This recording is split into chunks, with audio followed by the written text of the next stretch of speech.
Hi, boys and girls. Today I'm going to be doing a read aloud called Pumpkin Soup. The author is Helen Cooper.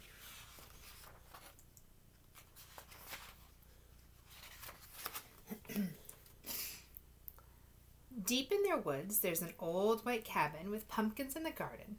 There's a good smell of soup, and at night, with luck, you might see a bagpiping cat through the window, and a squirrel with a banjo, and a small singing duck. Pumpkin soup, the best you've ever tasted. Made by the cat who slices up the pumpkin. Made by the squirrel who stirs in the water. Made by the duck who scoops up a pipkin of salt and tips in just enough. They slurp their soup and play their song, then pop off to bed in a quilt stitched together by a cat, embroidered by the squirrel, and filled with fine feathers from duck. And it's peaceful in the old white cabin. Everyone has his own job to do. Everyone is happy, or so it seems.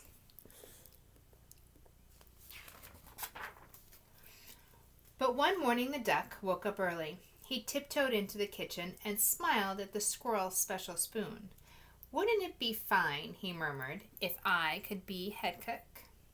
He drew up a stool, hopped on top, and reached until his beak just touched the tip of the spoon. Kerplunk! Down it clattered. Then the duck trotted back to the bedroom, held up the spoon, and said, "Today it's my turn to stir the soup."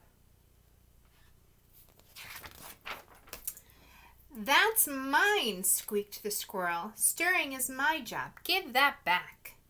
"You're much too small," snapped the cat. "We'll cook the way we always have." But the duck held on tight until the squirrel tugged with all his might, and whoops! The spoon spun through the air and bopped the cat in the head. Then there was a trouble, a horrible squabble, a row, a racket, a rumpus in the old white cabin.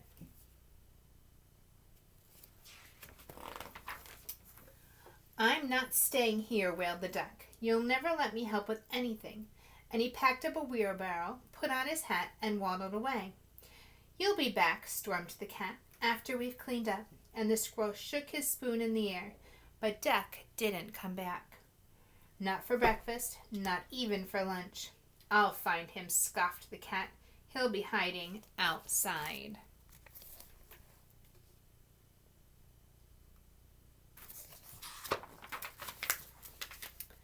"I'll bet he's in the pumpkin patch." But the duck was not in the pumpkin patch.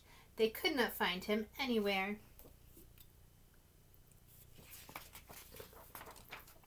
So they waited all that long afternoon. The cat watched the door, the squirrel paced the floor. "The duck will be sorry when he comes home," they murmured. But the duck didn't come home, not even at soup time. The soup wasn't tasty. They made it too salty. They didn't feel hungry anyway. They both sobbed over supper with their tears dripping into their soup, which made it even saltier. "We should have let him stir the soup," sniffled the squirrel. "He was only trying to help," wept the cat. "Let's go out and look for him."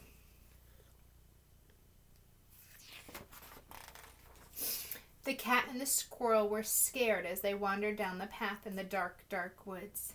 They feared for the duck all alone with the trees, and the foxes, and the wolves, and the witches, and the bears. But they couldn't find him.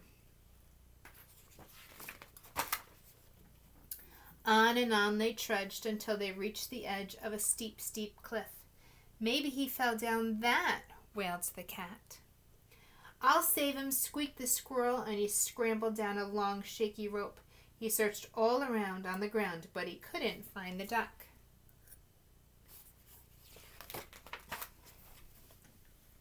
Then the cat whispered in a sad little voice, "Duck might have found some better friends." "He might," sighed the squirrel, "friends who let him help." And the more they thought about it as they plodded back, the more they were sure they were right.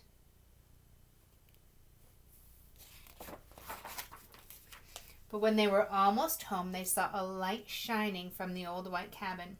"It's Duck!" they shrieked as they burst through the door. and the duck was so happy to see them.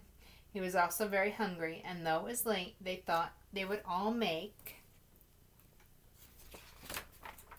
some pumpkin soup.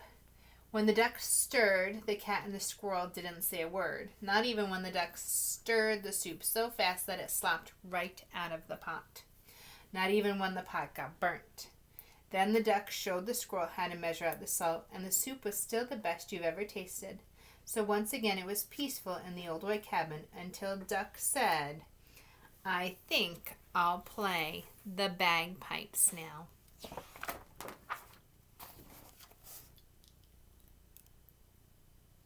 The end.